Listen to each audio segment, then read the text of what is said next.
Our meditation words today are called Meditation for Challenging Times from Joan Javier Duval. Let's take a deep breath in again. Let it out. Settle in your seat.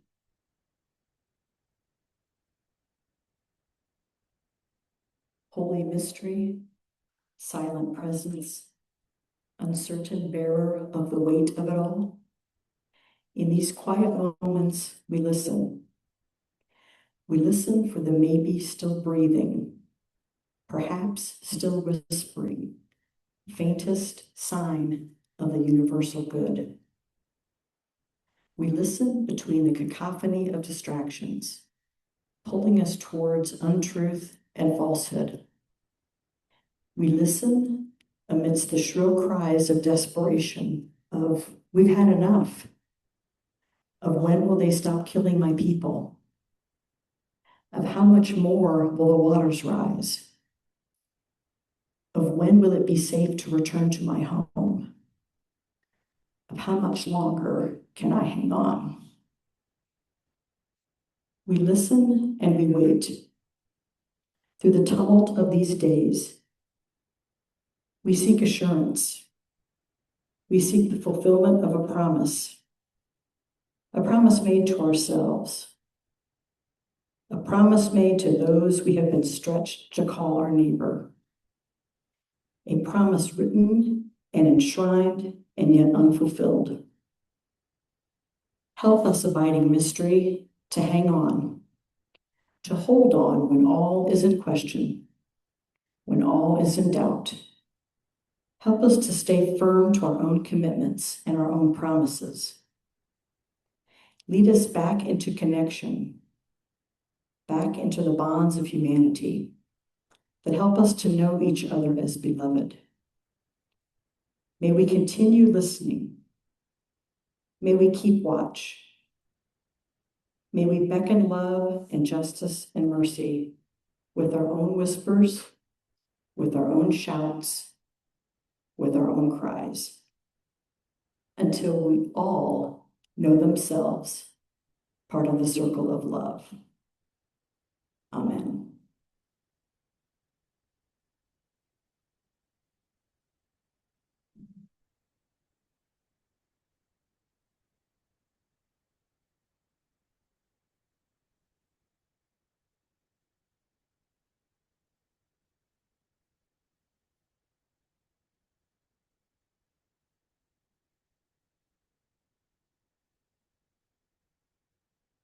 We are excited that a fellow UU can join us in our pulpit today. Let me give you a few little things about Maria Renner. She is an aspirant with the UUA and a UU seminarian studying at the Methodist Theological Seminary in Ohio. Maria has plans to graduate in May of 2028 and work in UU parish ministry. She's a member of UUI, Unitarian Universalist Church of Indianapolis, and previously served as worship team chair and as pastoral care associate. She's from Indianapolis and lives in the Broad Ripple area with her son. Please join me in welcoming Maria to our pulpit.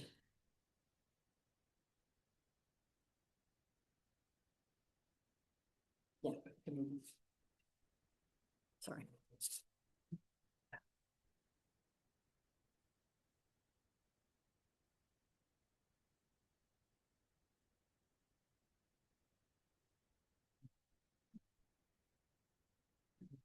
I know you. Yeah, I'll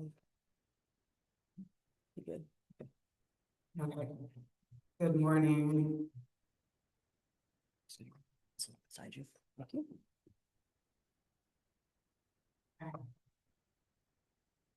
Thank you to all the kind people here at Oak Landon for having me speak today. This is my first time here.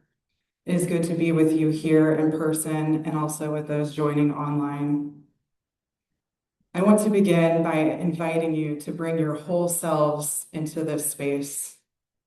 Bring your worries, bring your fears into this space. Bring any anxieties or doubts. Whatever you are carrying today, bring it all into this space of sanctuary. For all of it is holy and sacred. So come as you are, open, distracted, confused, curious, or wondering. The title of the message today is Another Way to Listen. Last summer, my 8-year-old son and I were hiking at Turkey Run State Park on one of the trails. He asked me to stop so we could do a sit spot. We stopped and sat on a mossy log together on the side of the trail, and he explained to me what a sit spot was. He had learned this from a wilderness awareness program that he participated in and demonstrated that we sit and try to listen to all the noises that we can hear. The first 30 seconds went well, but I quickly found myself wondering how much extra time were we adding to our hike by doing this? We still had so many miles to go. Will the mosquitoes and bugs bite us more if we are stopped than if we are walking? I went on to learn that a sit spot is a practice where you go to the same spot in nature, or this could be modified and done indoors, and you listen to every single sound you can hear, the loudest, the quietest, and the furthest away. It helps to slow down our minds and expand our awareness and capacity to hear with your whole body. After a while, I realized I felt a deep stillness in my chest and noticed the nuanced, quietest sounds begin to emerge around me. So much more than when we were hurriedly hiking, including the sound of a small scurrying that was close to us. We turned around and saw a beautiful, healthy, orange, broad-headed skink on another log near us. As we were watching it, it was clearly watching and evaluating us back and making eye contact. No one moved, and we just breathed together, each of us looking at each other. And it was in that moment the skink winked, smiled, and scurried away, which is a true story. In Bird Baylor's 1978 book, The Other Way to Listen, it follows a young child who is curious about an old man known for his unusual way of listening. This old man can hear the hills murmuring and singing. He notices the sound of the wildflowered seeds breaking open underground and can hear the entire sky full of stars. He wonders how a rock feels about a lizard resting on its surface. And he knows a friend who can hear the sound of 77 cactus flowers opening and blooming in the darkness. As I reflected on my experience with the sit spot, the winking skink, and Bird Baylor story, I first thought the importance of all this was about how to listen more deeply to nature. But the longer I sat with it, the more I realized something deeper was beginning to illuminate for me. It was about undoing the way our culture has trained us to listen more narrowly with a sense of urgency and extraction. The way we listen has been influenced by history, systems of power that value separation, control, and efficiency. But another way of listening is possible. As a UU seminarian and a minister in formation, there's been a lot of reflective work of my own mind and heart, understanding my beliefs, where they came from, how they evolved, and deeply evaluating my own identity. As a Mexican American, white passing-ish, biracial person who grew up in the Midwest, a lot has surfaced for me around seeing areas of invisible, internalized oppression I had been carrying around with me. This process was also catalyzed from deep dives into anti-racism and allyship training that I had taken, which equipped me with a whole new vocabulary to name and describe the world around me with a clarity that never existed before.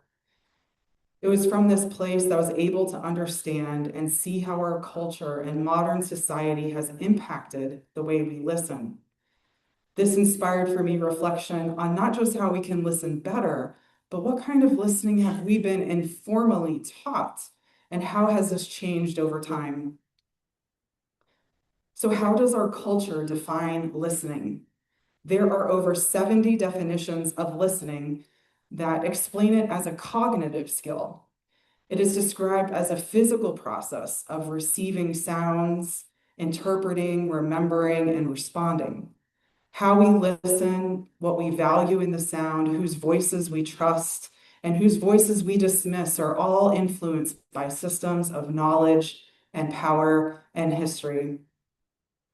One way to name this is colonial listening.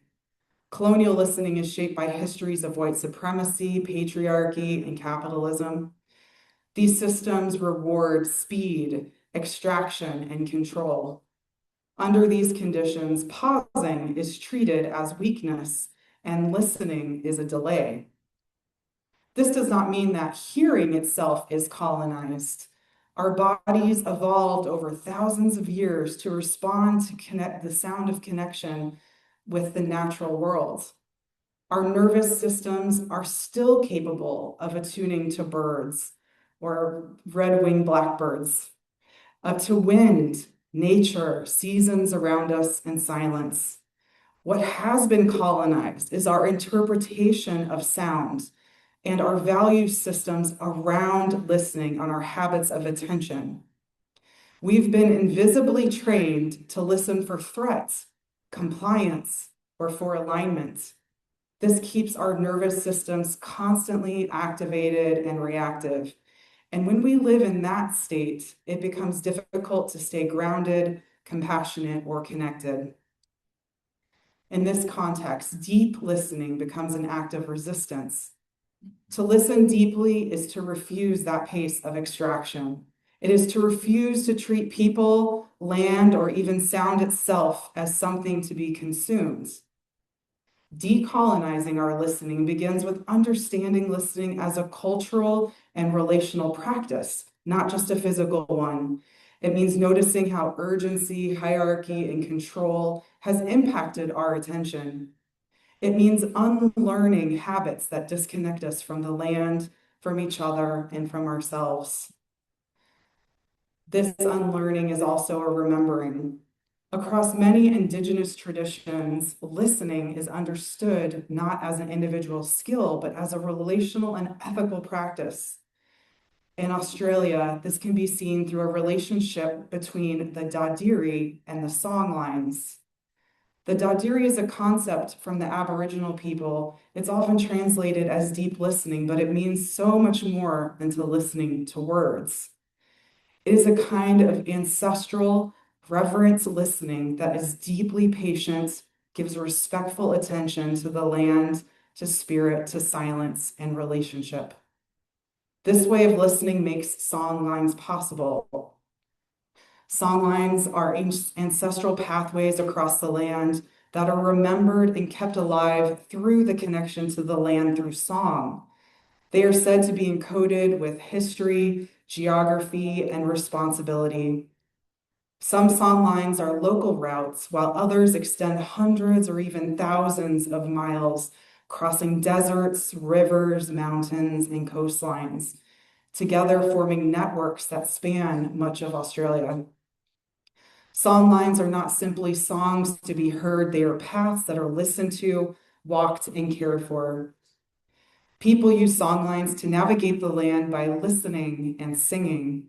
Each verse describes landmarks, water sources, directions, and changes in terrain. By knowing the songs in the correct order, a person could travel long distances accurately, even across unfamiliar territory, using listening, memory, and their relationship to the land rather than maps or written signs. Across Native American, Maori, Andean, and East Indian traditions, listening is multisensory. It's embodied and spiritual. It is something you live, not something you do. In Audre Lorde's 1977 essay, Poetry is Not a Luxury, she writes about Black, ancient, and non-European ways of knowing as a part of reclaiming lived experience, and says that if we learn to cherish our feelings and respect the hidden sources of our power, that is where real knowledge and lasting action comes from. In other words, when listening is rooted in the body, in feeling, and in relationship, it becomes the source of meaningful change. Decolonizing listening also means expanding what listening looks like. Listening is not the same as hearing. Listening is not the same as verbal processing. Listening is not the same as stillness, eye contact, or attention in one specifically approved form. Our bodies listen, the land listens, communities listen, different nervous systems listen in different ways. If we look closely at the natural world, we can see that ears are not the only way to listen. Spiders do not have ears or eardrums. They sense vibrations through the tiny hairs on their legs, reading the web like an instrument. Snakes do not hear the way that humans do. Vibrations travel through the ground into their lower jaw, and from there into their inner ear.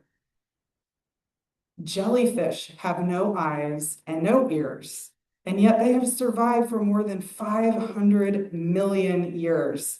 They sense movement, pressure, light, and shifts in their environment. They orient themselves without the organs we assume are necessary. Listening, in other words, is not confined to one structure. It is not limited to one sensory pathway. It is adaptive, an embodied capacity to register connection. When we assume listening must look like stillness, eye contact, nodding, or verbal affirmation, we narrow something that is far older and far wiser than modern definitions. Some people listen through movement, some through silence, some through emotion, intuition, pattern recognition, or subtle shifts in the room. These are not lesser forms of listening. They are evidence that listening is relational attunement and not performance. Expanding listening in this way also challenges ableism. When only one form of attention is recognized as legitimate, many bodies and minds are excluded. When we broaden listening, we affirm that presence matters more than conformity. This is all deeply connected to who we are and who we are becoming. If spiders can read the trembling of a web, if snakes can receive the earth through their jaw, and if jellyfish can orient without eyes or ears and have done so for 500 million years, then listening is ancient. It is adaptive. It is woven into our life itself. What has narrowed is not our capacity, but our conditioning. The sit spot, the winking skink, the old man who hears the cactus flowers opening in the dark, the dadiri and the song lines, Audre Lorde's insistence on embodied knowing, all of it points to the same truth. Listening is a kind of a sacred connection. Listening changes the listener. So I invite you to consider this. Where has being rushed shaped your attention? Whose voices have you been trained to trust without question? And whose have you learned to filter out? What would shift in this congregation, in your family, in your own body, if listening were practiced as reverence instead of reaction? What might it mean this week to pause before responding, to notice the quietest sound in the room, to feel the ground beneath your feet as something speaking? What might it mean to trust that different bodies listen differently and that presence does not always look the same? To practice another way to listen is to slow the nervous system in a culture that monetizes speed. May this community continue cultivating listening that restores dignity, deepens courage, and widens compassion. May we listen in ways that allow the hills to murmur, the cactus flowers to bloom in the dark, and each other to be fully heard. And before we end, I thought we could practice this together. So for just 1 minute, we can try a brief sit spot right here. So I invite you to close your eyes if that's comfortable, but you don't have to. You don't need to change your posture. Just allow your body to settle. And just first notice what the loudest sound is in the room.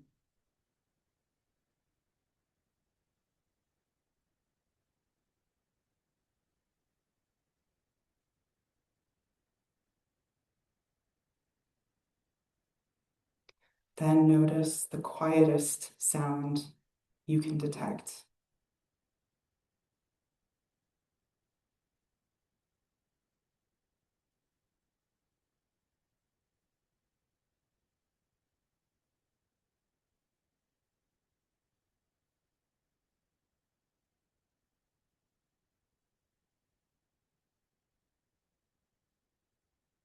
Then notice a sound that feels far away.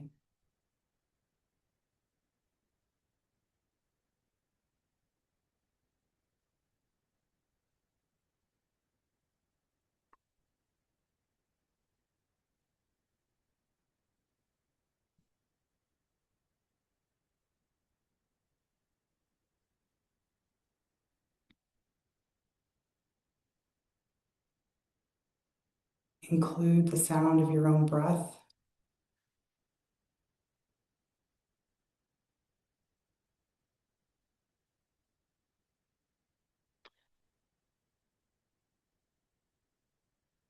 Perhaps even the subtle rhythms inside your body.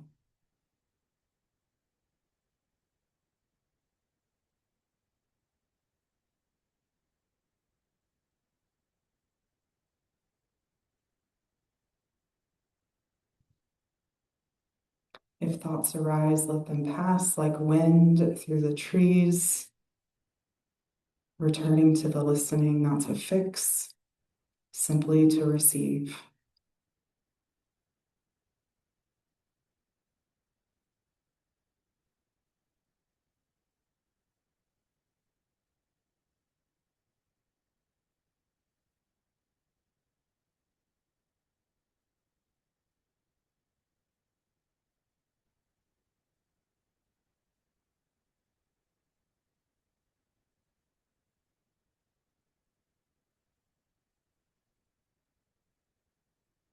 Gently return your awareness to this shared space.